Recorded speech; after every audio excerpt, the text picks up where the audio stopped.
আসসালামু আলাইকুম। সংবাদে আপনাদের সবাইকে স্বাগত জানাচ্ছি। আমি ফিরোজ তোহা। শুরুতেই আরবে কেবলস সংবাদ শিরোনাম। আন্তর্জাতিক বাংলা সংবাদে আপনাকে স্বাগত। ইহুদিবাদী ইসরায়েল ও মার্কিন যুক্তরাষ্ট্রের মধ্যে আবারও ভয়াবহ পাল্টাপাল্টি হামলা যে কোনো মুহূর্তে শুরু হতে পারে। ইহুদিবাদী ইসরায়েলের প্রধানমন্ত্রী বেনিয়ামিন নেতানিয়াহুর ক্যান্সার ধরা পড়েছে।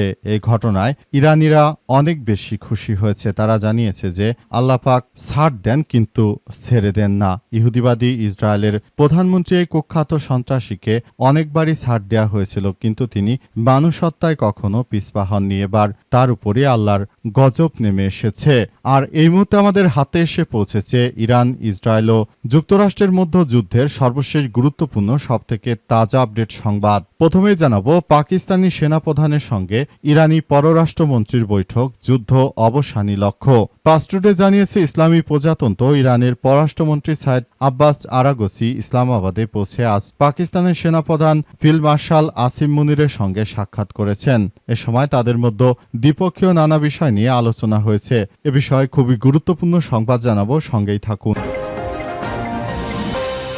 এরপর জানাবো, ইরান যুদ্ধ নয় বরং আত্মরক্ষা করেছে, এটা নিরন্তরভাবে চলবে, এটা তাদের অধিকার। ইসলামী প্রজাতন্ত্র ইরানের জেনেভা প্রতিনিধি আলী বাহারাইনি বলেছেন, ইরান কারো বিরুদ্ধে যুদ্ধ করছে না, বরং যুদ্ধ নিজেদের রক্ষা করার জন্য করছে। এটি এমন একটি প্রতিরক্ষা ব্যবস্থা যার কোনো শেষ নেই। এদিকে বাব আল মানদেব প্রণালীতে ইসরায়েলি জাহাজ চলাচল নিষিদ্ধ করল সোমালিয়া। আলহামদুলিল্লাহ, এবার হরমুজ প্রণালীর পর সোমালিয়াও ইহুদিবাদী ইসরায়েলের বিপক্ষে দাঁড়িয়েছে। ইহুদিবাদী ইসরায়েল তারা সোমালিয়ার বিচ্ছিন্নতাবাদী সংগঠন মিলে সোমালিয়ার একটি অংশ দখল করে সোমালিল্যান্ড নামে একটি রাষ্ট্র গড়ে তোলার চেষ্টা করেছে এবং সেই রাষ্ট্রকে ইহুদিবাদী ইসরায়েল স্বীকৃতি দিয়েছে। এই ঘটনার পরই সোমালিয়া সরকার এবার ইহুদিবাদী ইসরায়েলের বিরুদ্ধে খেপে গেছে। তারা বাব আল মানদেব প্রণালী দখল করার সিদ্ধান্ত নিয়েছে। এর ফলে ইহুদিবাদী ইসরায়েল আর সেখান দিয়ে চলাচল করতে পারবে না। এর ফলে ইহুদিবাদীদের কোটি কোটি ডলারের ক্ষতি হবে। এবারে জানাবো, এত নিচে নামতে পারেন ভারতের কুখ্যাত সন্ত্রাসী নরেন্দ্র মোদী, বললেন মমতা বন্দ্যোপাধ্যায়। যাদবপুর বিশ্ববিদ্যালয়ে পড়াশোনা হচ্ছে না অভিযোগ প্রধানমন্ত্রী নরেন্দ্র মোদীর। ভারতের কুখ্যাত সন্ত্রাসী নরেন্দ্র মোদী শুরু থেকেই পশ্চিমবঙ্গের মমতা বন্দ্যোপাধ্যায়ের বিরুদ্ধে বিভিন্ন ষড়যন্ত্র করছে। এবার মমতার সঙ্গে কোনো কিছুতে না পেরে এবার তিনি জানিয়েছেন যে যাদবপুর বিশ্ববিদ্যালয় নাকি পড়াশোনা হচ্ছে না। বিশ্ববিদ্যালয় নাকি রাজ্য সরকার মমতা বন্দ্যোপাধ্যায় এটি নিয়ন্ত্রণ করতে পারছে না। এই কথা শোনার পরই মমতা বন্দ্যোপাধ্যায় তেলে বেগুনে জ্বলে উঠেছে। তিনি নরেন্দ্র মোদীকে চরমভাবে ধুলাই করেছেন। এবং সর্বশেষ জানাবো, বিশ্ববিদ্যালয় ক্যাম্পাসগুলোতে ফের ক্ষমতা রাজনীতি মাথাচাড়া দিচ্ছে। দ্য ডিপ্লোমা ইঞ্জিনিয়ার্স ইনস্টিটিউটে জানালেন নাহিদ ইসলাম। জুলাই গণ অভ্যুত্থানের সময় শিক্ষার্থীরা সবাই একসঙ্গে আন্দোলন করলেও আসলে শেষ পর্যন্ত কি হয় সেটি এখন পর্যন্ত জানা যায়নি। আসলে পরিস্থিতি অত্যন্ত জটিল আকার ধারণ করেছে। তিনি বিএনপির সন্ত্রাসী কার্যক্রমের তীব্র সমালোচনা করেছেন। প্রিয় দর্শক, এতক্ষণ শুনছিলেন সংবাদ শিরোনাম, এবারে বিস্তারিত। তবে তার আগে বন্ধুরা অনুরোধ থাকবে, এই সংবাদটিতে একটি লাইক দিন। এই চ্যানেলে আপনি নতুন হয়ে থাকলে আমাদের সংবাদটি দেখতে দেখতে চ্যানেলটি সাবস্ক্রাইব করে রাখুন। কমেন্ট করে বন্ধুরা আপনার মূল্যবান মতামত জানিয়ে দিন আপনি বিশ্বের কোন দেশ থেকে বা বাংলাদেশের কোন স্থান থেকে আমাদের সংবাদটি দেখছেন এবং শুনছেন। আর বন্ধুরা, সংবাদটি আপনার সোশ্যাল মিডিয়া ফেসবুকে শেয়ার করে বন্ধুদেরও দেখার সুযোগ করে দিন। গাজা যুদ্ধে আপনি যদি নিরীহ ফিলিস্তিনিদের ভালোবেসে থাকেন, বন্ধুরা কমেন্টে ইয়েস লিখে পুরো বিশ্বকে আমাদের এই সংবাদটি দেখার সুযোগ করে দিন। এবারে বিস্তারিত। পাকিস্তানি সেনাপ্রধানের সঙ্গে ইরানের পররাষ্ট্রমন্ত্রীর বৈঠক, যুদ্ধ অবসানী সবার লক্ষ্য। পাসটুডে জানিয়েছে ইসলামী প্রজাতন্ত্র ইরানের পররাষ্ট্রমন্ত্রী সৈয়দ আব্বাস আরাগচি ইসলামাবাদে পৌঁছেছে এবং পাকিস্তানের সেনাবাহিনী প্রধান ফিল্ড মার্শাল আসিম মুনিরের সঙ্গে সাক্ষাৎ করেছেন। এ সময় তাদের মধ্যে দ্বিপক্ষীয় নানা বিষয় ছাড়াও বিভিন্ন ইস্যুতে কথা হয়েছে। পাকিস্তানে এবারের সফরে এটি তাদের প্রথম আনুষ্ঠানিক বৈঠক। আরাগচি গত রাতে পাকিস্তানের শীর্ষ কর্মকর্তাদের সঙ্গে সাক্ষাৎ ও আলোচনার উদ্দেশ্যে ইসলামাবাদে পৌঁছান এবং পাকিস্তানের উপপ্রধানমন্ত্রী ও পররাষ্ট্রমন্ত্রী মোহাম্মদ ইসহাকদার তাকে বিমানবন্দরে স্বাগত জানান। তবে আরাগচি ইসলামাবাদে মার্কিন কর্মকর্তাদের সঙ্গে কোনো আলোচনা করবেন না বলে এরই মধ্যে জানিয়ে দেওয়া হয়েছে। এই সফরে আরাগচি পাকিস্তানি কর্মকর্তাদের সঙ্গে দেশটির মধ্যস্থতার প্রচেষ্টার প্রশংসা করেছে এবং তারা আসলে পাকিস্তানকেও ধন্যবাদ জানিয়েছে। পাকিস্তান যেহেতু ইরানের একটি বন্ধুপ্রতিম রাষ্ট্র হিসেবে তারা পাকিস্তান সবসময় ইরানের পাশে রয়েছে এবং এই যুদ্ধ আসলে পাকিস্তান শেষ করার জন্য অনেক প্রচেষ্টা চালিয়ে যাচ্ছে। পাকিস্তানের সেনাবাহিনী প্রধান জেনারেল আসিম মুনির তিনি ইতিমধ্যে পাকিস্তানের বিভিন্ন গুরুত্বপূর্ণ বিষয় নিয়ে এবং ইরানের মধ্যে কিভাবে যুদ্ধবিরতি করা যায় সব বিষয় নিয়ে তারা একসঙ্গে কাজ করছেন বলে জানা গেছে। পুরো মধ্যপ্রাচ্য জুড়ে দখলদার ইসরায়েলি বাহিনী যে ধরনের কার্যক্রম চালিয়ে যাচ্ছে এটি কোনোভাবেই গ্রহণযোগ্য হতে পারে না। সবকিছু ধ্বংসস্তূপে পরিণত করা হচ্ছে। পরিস্থিতি খুবই ধ্বংসাত্মক আকার ধারণ করেছে। জায়নবাদীরা শুরু থেকে যে ধরনের কার্যক্রম শুরু করেছিল এটা তারা আর চালিয়ে যেতে পারছে না।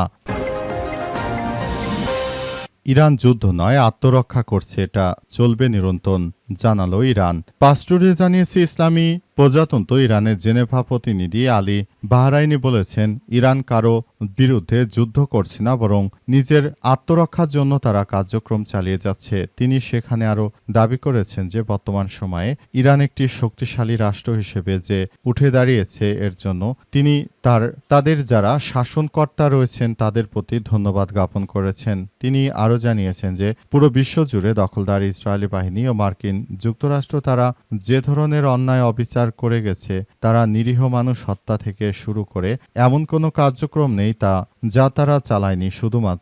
একমাত্র ইরানই আসলে এই কার্যক্রমগুলো তারা দখলদারদের কার্যক্রমগুলো প্রতিহত করেছে। সুতরাং আমাদের মধ্যপ্রাচ্যের সৌদি আরব, কাতার, কুয়েত, বাহরাইন, ওমান সহ যেসব ইসলামিক নামে রাষ্ট্র রয়েছে এই মুসলিম দেশগুলো কখনোই ইহুদিবাদী ইসরায়েলের বিরুদ্ধে একটা টু শব্দ পর্যন্ত করেনি। সুতরাং আমরা বলে দিতে চাই যে এই দখলদার জায়নবাদী ইহুদিবাদী ইসরায়েলের প্রধানমন্ত্রী বেঞ্জামিন নেতানিয়াহু এবং তার সরকারের মধ্য দিয়ে যে ধরনের কার্যক্রম আসলে চলমান রয়েছে এটি অত্যন্ত গুরুত্বের সঙ্গে সবকিছু দেখভাল করতে হবে।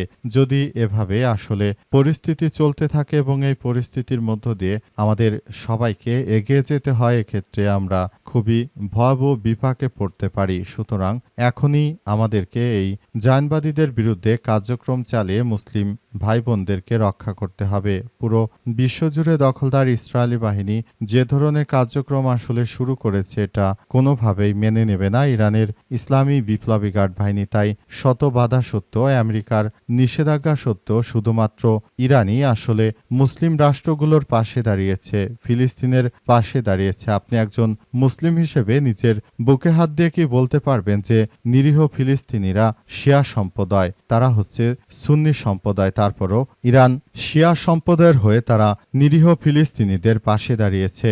সুতরাং এর থেকে প্রমাণিত হয় তারা শিয়া সুন্নি বোঝে না, তারা মুসলিমদেরকেই খুবই ভালো হিসেবে প্রতিষ্ঠিত করতে চায়। বাবাল মান্দেব প্রণালীতে ইসরায়েলি জাহাজ চলাচল নিষিদ্ধ করল সোমালিয়া। ইয়েমেনের সঙ্গে সোমালিয়ার সুসম্পর্ক গড়ে ওঠার উজ্জ্বল সম্ভাবনা তৈরি হয়েছে। পাস্টুরে জানিয়েছে সোমালিয়া সরকার সেখানকার বিচ্ছিন্নতাবাদী সোমালিল্যান্ড অঞ্চলের প্রতি ইসরায়েলের স্বীকৃতির প্রতিক্রিয়া হিসেবে কৌশলগতভাবে বাবাল মান্দেব প্রণালীতে নিষিদ্ধ করেছে ইসরায়েলের জাহাজ চলাচল। আফ্রিকান ইউনিয়ন ও ইথিওপিয়ার নিযুক্ত সোমালিয়া রাষ্ট্রদূত আবদুল্লাহ ওরফা হুঁশিয়ারি দিয়ে বলেছেন, তার দেশের সার্বভৌমত্ব, ভৌগোলিক অখণ্ডতার বিষয়ে যে কোনো ধরনের হস্তক্ষেপকে তারা প্রতিহত করবে।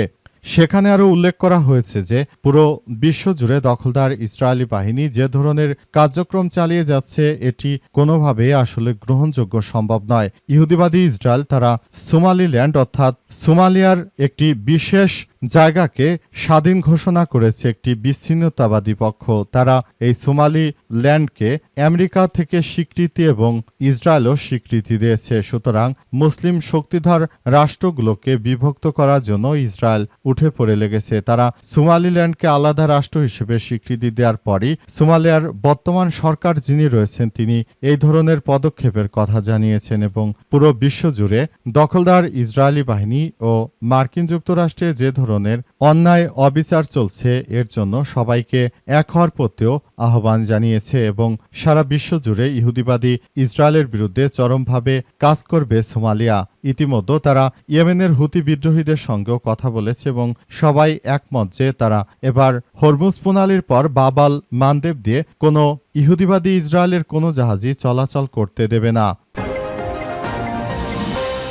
এত নিচে নামতে পারেন নরেন্দ্র মোদী, বললেন মমতা বন্দ্যোপাধ্যায়। যাদবপুর বিশ্ববিদ্যালয়ে পড়াশোনা হচ্ছে না অভিযোগ প্রধানমন্ত্রীর। ভারতের প্রধানমন্ত্রী নরেন্দ্র মোদী পশ্চিমবঙ্গের বারুইপুরে আজ এক জনসভায় বলেছেন যাদবপুর বিশ্ববিদ্যালয়ে পড়াশোনা হচ্ছে না। রাজ্যের অন্যতম ও নামী শিক্ষা প্রতিষ্ঠানের মর্যাদা রক্ষা করতে পারছে না রাজ্য সরকার। শিক্ষা প্রতিষ্ঠানে অরাজক পরিস্থিতি সৃষ্টি হয়েছে বলে অভিযোগ করেছেন নরেন্দ্র মোদী। এই ঘটনার পরই তেলেবেগুনে জ্বলে ওঠে মমতা বন্দ্যোপাধ্যায়। তিনি জানিয়েছেন যে ভারতের প্রধানমন্ত্রী নরেন্দ্র মোদী হচ্ছে একটা কুখ্যাত সন্ত্রাসী মোদী। তিনি ইহুদিবাদী ইসরায়েলের সঙ্গে ভালো সম্পর্ক গড়ে তোলার মধ্য দিয়ে মূলত তিনি আসলে হিন্দুদের মধ্যে একটি বিভক্তির সৃষ্টি করেছে।